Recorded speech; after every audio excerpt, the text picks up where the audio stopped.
Maupay nga adlaw Tacloban, maupay nga adlaw Biliran, Leyte and Samar, maupay nga adlaw Singirangan, Visayas. My city was a threat to the rest. This city is my city, and I love it. Yeah, I love it. I was born and raised here. Ako niyo igkasi Taclobanon nga hideti. Ngan ubdi ako niyo hininga kiritaon para lang haton nga mga Taclobanon. Amuan I love Tacloban. Para yan na naman nga adlaw, may danamon pipira na mga istorya nga igpapaambit o ig-share namon na iyo. Siyempre, mga kaupayan han aton hinigog mga syudad han Tacloban. Adi, kitaon naton ini nga pipira ng mga istorya.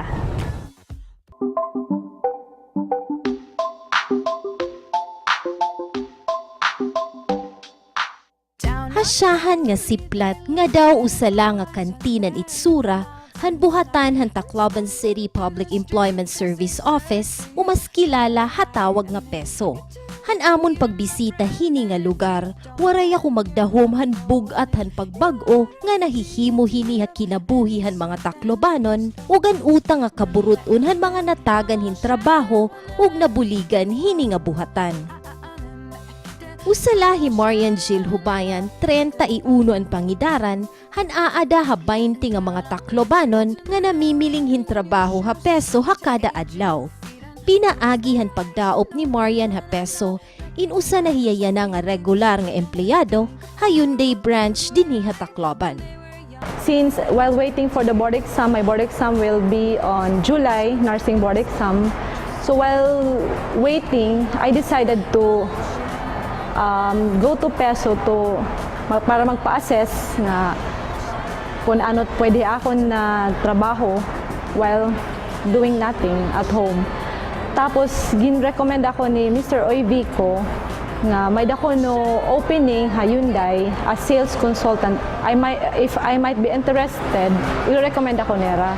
So I went to Hyundai para mag-submit an akong application together han recommendation han peso. Tapos right after I think mga 2 hours lang, the manager called me for an interview. Then gin-interview ako ang manager. Then after niya pag-interview, right there and then siguro nagustuhan niya an akong qualification. So iya ko gin-hire as sales consultant or agent. Then after I think just about 2 days nagustuhan siguro ang amon manager na akong performance. So ako change in akong position to sales administrative assistant, and at the same time I am the marketing coordinator han amon mga activities din hi Hyundai. Kadugtong han employment facilitation nga trabaho han peso ang tinatawag nga referral and placement. May ada sobra 3,000 nga mga namimiling hin trabaho o aplikante ang gina-asistiran han Tacloban City Peso. Ini nga bulig ingin papamatud ang gihapon ni Marian Jill. Masisiring ko gihapon niya may dako gyap utang na loob era kung nag-ino ko ila ko balay tapos wala ko kumadto. So how would I know nga may da pa nga mga job hiring ba nga diri la na po-post or na-advertise ha kalsada or ha gawas. Pero ha peso naka-post man niya didto, since kung fit kahit to pwede ka nira i-recommend. So dako yang nga bulig. So para't ibang nga feeling ni pinamiling yung trabaho kadto la ka mo ha peso kay didto damo didto opportunities diri la dinhi pati gihapon ha abroad nga mga job hiring kun eksakto na imo qualification. Dako ya nga bulig din ha mga mulupyo din mismo ha Tacloban nga an iba nga wara ginihimo nga nabubuligan nila pag-apply hin trabaho.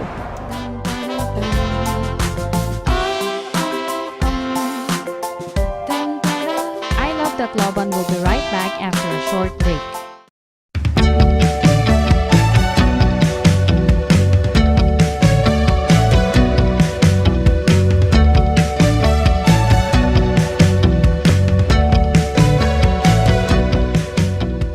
katuig nga operasyon han Tacloban City Peso. Usahan mga suki hini an Midol Human Resources Incorporated. May ada por lo menos 200 nga mga domestic helpers sa bugos nga Pilipinas ang gimpapadarahan Midol ha Qatar ha kada bulan. Ug tikang han pag-abrihan peso insigidas na ang special recruitment dinhi ha syudad hini nga kumpanya. Ang Midol actually, 2010 pa kami ito, naging kuhan na natin. Pero formerly, Laika ito nira. No, Laika Manpower Recruitment Agency. And they are also parang sister company ng Merbein. No? And so, yan ang Midol actually, may dahera recruitment itong October 29 and 30. Pero early pahira din kaya para makag-disseminate ran information regarding hanira recruitment. No? We invited also nganiya office ang aton kuan ang aton Midol kay para at least kumbaga makakapag kita heran aton mga profile ng aton mga applicants para makontak nila gihapon. Ang Midol manggod they are more on domestic helper, no? O ang Middle East, Dubai at saka yung Kuwait, no? And every time we conduct recruitment special recruitment activity and mga 2 months to 3 months after nahatag ito yung deployment. Ang 2010 we got nakausa I think in 2011 we have mga 3 siguro, and for this year this is the 3rd time I think na mabalik karangan Every time pumupunta kami dito sa PES office to conduct SRA, then through the help of Mr. Norman Oyvico, tinitulungan niya ako mag-ikot sa mga barangay-barangay dito kasi baguhan lang kami dito. Then every time may meeting sa mga NGO, ini-invite na rin ako.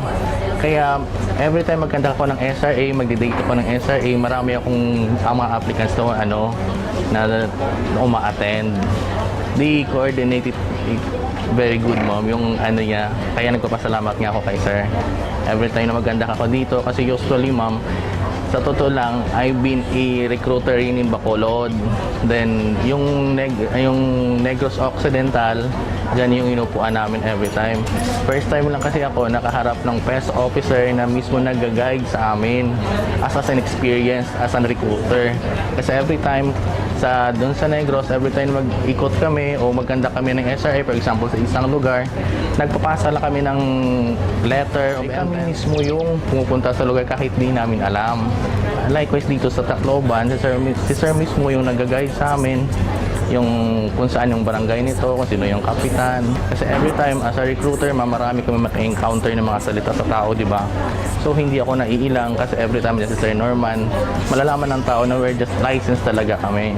So by next Monday, magkakanda kami dito ng SRA dito sa Tacloban Peso, dito mismo sa loob.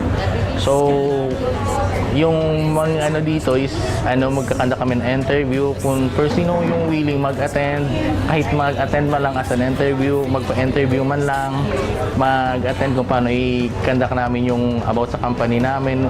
Welcome sila pumunta dito.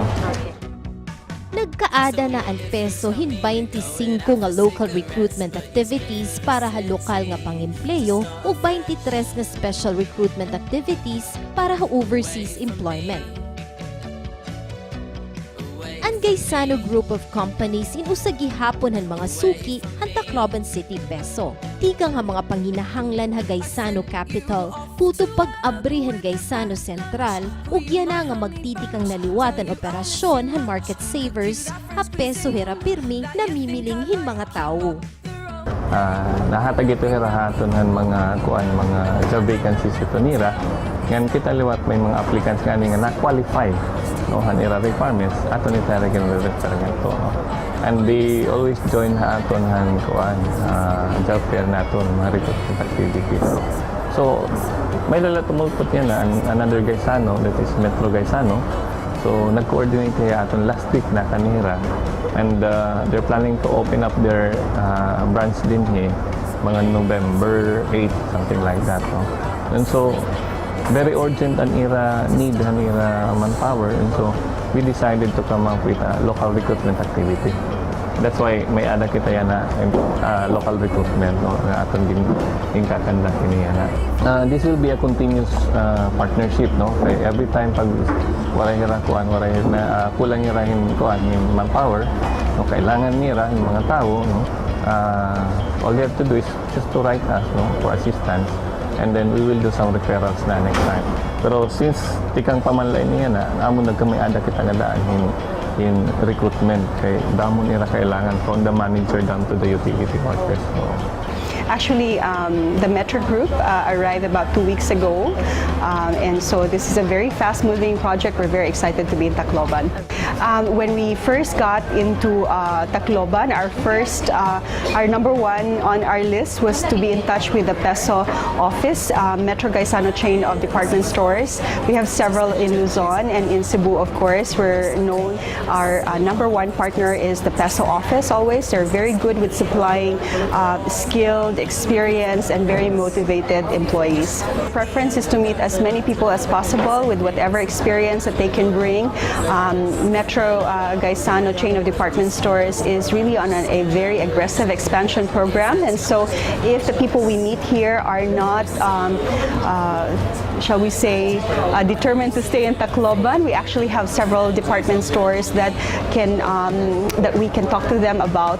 But specific to the market saver here in Tacloban, we would like to meet as many people as possible, whether that in sales, managers, team leaders, anybody who has motivation to succeed, especially in the supermarket business. Away from me, away from me, away from me. I Love Tacloban will be right back after a short break. I sent you.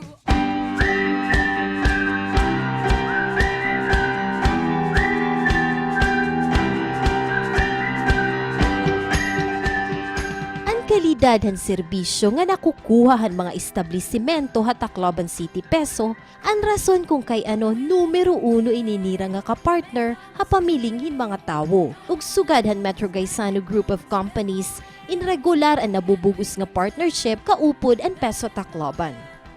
The Peso office in Tacloban is really very efficient and very friendly and very accommodating. With one visit, we were able to arrange a job fair here today with not a whole lot of resistance and very open. So, and this is an indication of how Peso offices all over the Philippines have really become a number one partner to employers like Metro Gaisano. Yeah, we plan to be regular partners and we plan to hold regular job fairs with Peso.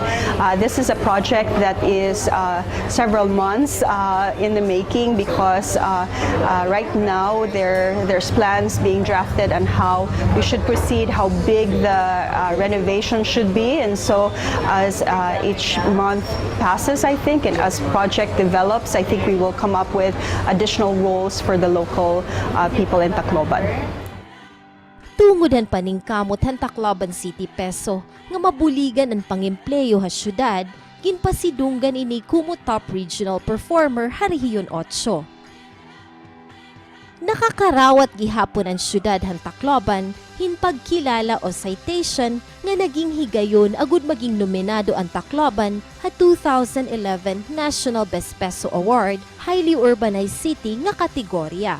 Hapaniguro syempre han local chief executive Mayor Alfred S. Romualdez o Peso Manager Emilia Cruz. Formal nga ginhatag ini nga pagkilala han Department of Labor and Employment pinaagi kad Sekretarya Rosalinda Baldos ha dinhi ka 12 Oktubre ha Baguio City. Ha 33 nga mga HUC sa bugos nga nasod, usa ang Tacloban han wawalo nga gintagan hini nga pagkilala. There were only 8 nga na-nominated para hito nga Best Peso, National Best Peso Award, and we were one. And considering nga 2 years pala kita, bagan actually ako, I was a very unwilling participant to this, kaya nasa ako bagan too much too soon man. But you know, that's really very fulfilling na for a period of 2 years na-recognize ka mon suga dito, because they were saying that we were already doing a lot of things more than what was expected of us.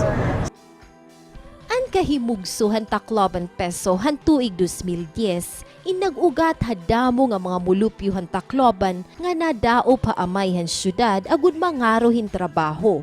Hapanuyo nga maging mas mapaspasan pamiling hin pangimpleyo, ginlilistahan peso ang skills o abilidad hini nga mga job seekers, kaupod ang mga employers nga namimiling hin trabahante, agud mas mapadagmit ang koordinasyon hini nga duduha. What did we do? Basta gin pantrabaho lang namon ito nga mga core functions haros everyday. May day to naton din yung mga job seekers, nag-register kita haira, and then ginpapan-refer naton hira. Like, di ba nasiring ako nga, part manggo dito in employment service facilitation is we need to have mga available nga mga jobs. So amo ito nga nag-solicit kita in mga job vacancies, impampost naton, dida. So every day may dito na niya nga aton para mag-apply, and that's very advantageous, beneficial para sa aton mga job seekers because yan na nga mga panahon diri na hira kinahanglan maglinibot-libot sa downtown. Di ba traditionally is maglinibot-libot ka downtown, balita wari ka na ipamarasahi. Tapos yan na ito na advantage is you only have to come to our office, aircon pa hiya, diri ka duro pagsisirakan, tapos makita kayo to dida, at least you have choices. Sumalakan Assistant Peso Manager Norman Oyvico na bulig gihapon ang peso han nanginginahanglan nga mga mulupyo nga maruruyagon pagtikang han ira ginagmay nga mga negosyo. Pinaagihan tinatawag nga livelihood and training assistance. Usa na hini ang mga taga-barangay 25 nga ginbuligan han syudad tikang pag-ariglar han ira dokumento para akreditasyon kutob paghatag hin capability trainings. Anaton peso manggod, we don't only focus on wage employment, we also implement self-employment yapon. In fact, may nakita siya DOL, LGU Integrated Livelihood Program. So, ang Barangay 25, maabil hira yung program, no? It's a partnership between, ito natin, partnership between barangay and also an DOLIC. And it's actually tripartite ito, yeah. That also include, of course, the city government through an aton peso. No? So, nagkadaan kitang orientation ito hera regarding itong program. Siguro mga 3 weeks ago, no? Kaya gusto natin ma-facilitate itong dayon kay ma-add na natin 2012. No? So, ang barangay liwat, baga maupay liwat kay may adahira kuan, in program on this, no? Ay IT and hanap buhay na barangay program. So, kumbaga nag-jive iton hiya yan nga mga program ng livelihood. That's why na-encourage liwat kita nung pagbulig hayra.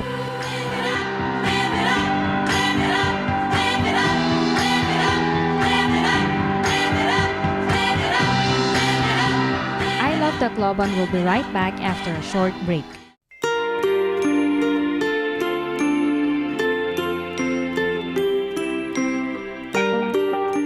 Nagpapaluyo haman nilang puson nga implementasyon han mga aktibidad han Tacloban City Peso an waray papas nga suporta han local chief executive han syudad Mayor Alfred S. Romualdez.